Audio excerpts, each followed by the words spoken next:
If you made it this far, I'm proud of you. We're in my bathroom, sister. And today, we're going to be prepping your natural hair for some knotless braids. I take this bonnet off. Do not be afraid. Oof. So, if most of you are like me, you've had a style in prior to putting in knotless braids, obviously. Right now, I have a old focus. I have an old slick back to get the debris out of my hair before I start to wash. What I'm gonna do is I'm gonna use PREPOO. That's what I was talking about earlier in the store. PREPOO has aloe vera in it. This is gonna break up anything that you have in your hair. Okay, I need you to understand that. Wax in your hair, if you have old gel in your hair, anything that is in your hair that has created debris, any old product, this is gonna break it up prior to you getting into the shower. My hair is slick and has some spots that are very hard. As you can see, this whole portion here is hard, flaky, crusty, full of flaky, crusty, hard.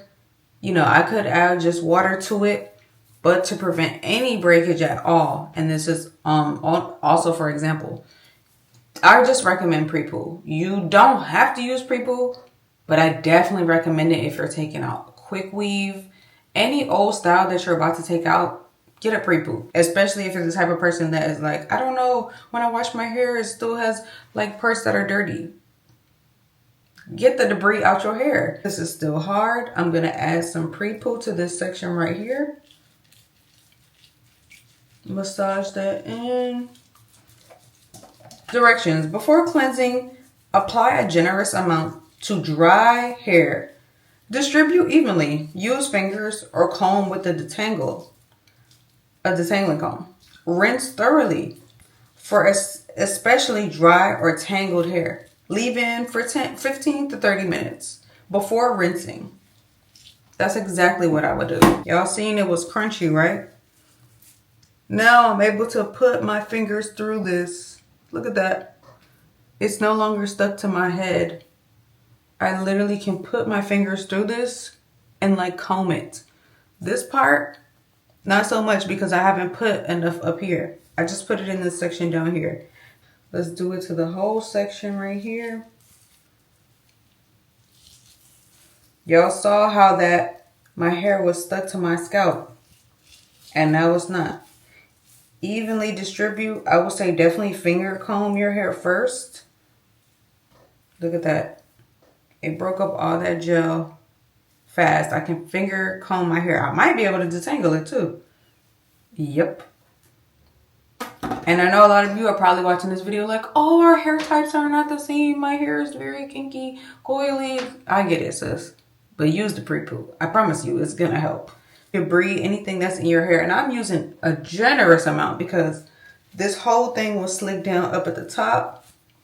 I'm going to just put it everywhere in my hair. And sometimes, depending on what your stylist has put in your hair, because if you don't do your hair often and you don't know what's in your hair, you don't know that when you get in the shower, if the shower is going to break up all that mess. You get what I'm saying? This is going to be probably answer most of the problems or questions that you have online. Why do I have fairy knots? Why is my hair breaking at the end? I try to take my hair down or I try to wash it before getting knotless braids with a new stylist and she's saying my hair is still dirty, or she's complaining that I didn't blow dry it right and I still have shedded hair in my hair after I washed it. Because some of y'all like to go in the shower, wash, don't detangle nothing.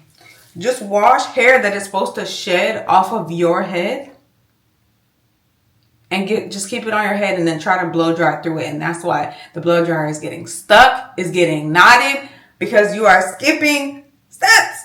That is why the blow drying process is hurting. That's why the blow drying process, you have all this shedded hair all over the place. You're like, where's all this hair coming from? You haven't broken up the product or the previous style that you have just put in. This feels so good. My curls are even feeling good. And look at that. I'm able to breeze through my hair. Then I'm going to get started with my shampoo process. Now the shampoo process is going to be clarifying shampoo. That is going to take out all the debris. Clarifying shampoo means that it's going to take out any buildup, anything that's in your hair. It's going to get it squeaky clean. Not just shampoo, clarifying shampoo. After I use a clarifying shampoo, I'm going to use a hydrating shampoo. I'm going to rehydrate my hair with shampoo because I needed to get it prepared for conditioner. Now you can definitely use a deep conditioner in between the hydrating shampoo and the conditioner, but that is up to you. I don't need to do it because I've already done it the last time I washed it. I think every other wash you should be deep conditioning your hair. That's just me. Then after I use my hydrating shampoo, I'm going to go with my conditioner. At the point of having conditioner in my hair, I am going to let it sit for a little bit, and then I'm going to detangle my hair as the conditioner is in my hair. Okay? I need to detangle while I have the conditioner in my head so that I have some type of slip, some type of moisture while I detangle. And when I'm detangling, I'm making sure I'm thoroughly detangling. Put your hair in sections if you have to. I know you guys are like, this is a lot of work. This is a lot of steps. But this is what's going to help you in solving all the problems and questions that y'all are having when you are doing your own hair. We want to be self-sufficient at home, do it ourselves, and grow our hair at least. These are steps that we have to take. Okay, letting this sit, and then we're going to get into the shampoo conditioning process. Here we go. Here is the shampoo and conditioning process. We are in the shower now. We're getting ready to wash our hair, cleanse our hair from all that pre-poo that we put in our hair. I'm just detangling my hair as much as I can, just ever so slightly. Throughout me washing my hair, you guys will see me detangle my hair. That is what's important. So as I cleanse my hair, washed out all that pre-poo, we're going to go in with our clarifying shampoo from Beyonce's Sacred line. There are other clarifying shampoos like Sulfur 8 that you can use that is actually really not expensive at all and will still do the job. So I'm going to clarify my hair first, putting that all over my scalp and then massaging it in the back of my head and then throughout my hair. Once I've done that, I make sure I get like a really good lather because, baby, getting a good lather is important. As you see, it's not really sudsy. It's not really lathering up as completely as it could. But after I rinse this out, I'm going to now go in with my shampoo, my hydrating shampoo. Now, this is going to give me a good lather now because I used my clarifying shampoo and cleaned everything out. So you see how it's getting more sudsy and it's really lathering up a little bit better, getting foamy in my hands. That means it is completely clean and I did a good job. Now we're just going to detangle a little bit through because we have hydration. After I clean that hydrating shampoo out, I'm going to use my conditioner. I like using Aussie conditioner. It's my favorite, y'all. I use a bunch of it. This is my favorite conditioner. It has really good slip. Now the Aussie has the hair types on their conditioner. I didn't know that, but I am an Aussie girl through and through. I love this conditioner. See how my curls are just so bouncy, and I'm gonna detangle my hair. I'm gonna finger detangle my hair as much as I can, detangle my hair as much as I can throughout the shampooing process just because I don't want any matting. Anything that has shed needs to come out of my head because I'm going to be blow drying. So as I am washing this conditioner out, I let it sit for a little bit, maybe like a few minutes.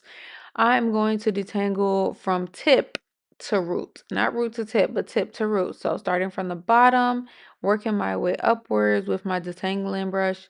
Definitely recommend an brush. You can also use this detangling brush or whatever detangling brush really works for you. Honestly, there's a lot of different kinds. I'm just now learning about what is that detangling brush? A tangle teaser. They have one for curls. I haven't used it yet, but I've heard really good things about it. Just make sure you get the one that's made for curls. Now I'm just going to clean all that conditioner out and get into the blow drying process. Hey y'all, we've finished. We've made it to the room. We are now going to blow dry. Dun, dun, dun. The blow drying process should be easy because you followed all the steps in the video prior to this one. So you should be good. We are completely detangled, so that means we shouldn't have any issues. Would I definitely recommend sectioning your hair off, especially if you are somebody who gets frustrated. You don't have any patience. You just are that girl that you're like, you know what? I can do this myself. At the same time, I don't want to, but let me make it easier by sectioning my hair. Yeah. Thing is detangled, washed. We're going to separate the front from the back. The part here, we're gonna have 4 sections. We're gonna do 4. They don't have to be too perfect, but we need to see that there's 4 sections happening. Now, a lot of people, before they start blow drying, they add grease, oil. Let me tell you something. That oil and grease that you're putting in your hair before you start blow drying, it's just gonna cook your hair. Just like when you put grease and oil before you start cooking. Exactly that. I don't recommend it. You can definitely do that if that's what you want to do. But if you purchase this video, then you know that you're trying to do the right thing and do the right steps. And what better way to do that than to listen to what I'm saying. What I recommend instead of using oil prior to blow drying, especially if you're about to go see somebody else to get your hair braided, or you're about to braid your own hair and you don't want that oil and grease to be mixing in with your products, because that can and will happen, especially if it's that blue magic stuff. And if you have blue magic in your hair, I definitely recommend that process of what we did in the shower, prior to the shower, which is the pre-poo and then the shampooing. Now that we have our sections, we're gonna work with our first section right here. What I'm gonna do for myself is use a heat protector, a mist, if you will, a heat protector mist, whatever one you like using. This one is the Turn Up the Heat Flat Iron Protection, helps shield hair from heat damage. Heat protection spray. This is the one I like using. It gives a little bit of a shine. And it also is lightweight. It's great. Smells great too. A little bit of that. Not too much. Jesus, not too much. But I might need to section this piece off because I might have made my front pieces a little bit too big. So let's part that back section because we have 4. 1, 2, 3. I'm working on the 4th one, but I'm gonna cut the 4th one in half. And these are where those clips we bought come in to play. Like I told you, you can get those bill clips or the alligator ones. So this should be detangled, right? Yeah. And it is. I would definitely go back in with the detangling brush, an unbrush, a wide tooth comb, something. Then for blow drying, I feel like you should get the blow dryer that has the little combs on it. I'm going to post a picture here. My attachment, I just moved, so I can't find my attachment. But instead, I'm going to be using my unbrush. It's not the best thing to use, but since I can't find my attachment right now, I looked everywhere for it. But I definitely recommend that attachment. But make sure your hair is detangled before you use that attachment, because you can start blow drying your hair and it's going to get caught because it's not detangled. And that's why the blow drying process is hurting your hair, hurting your head, hurting you, hurting everything.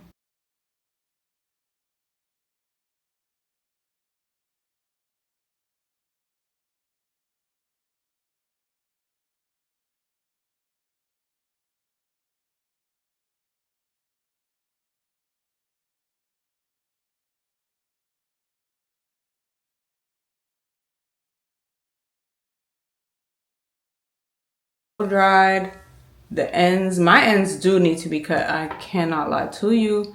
I think it needs to be cut about right here. If you feel like your blow dryer keeps getting caught onto the ends of your hair, your ends probably need to be trimmed. If you've done all the steps that I said, your ends probably need to be trimmed. I do feel a little dry right here. I can tell the rest of it feels really good, but right here we definitely need to trim. I myself might trim my hair. You're not really supposed to trim your hair before you braid it up or twist it up, because then you're gonna have those little flyaways that stick outwards because your hair is trimmed so bluntly.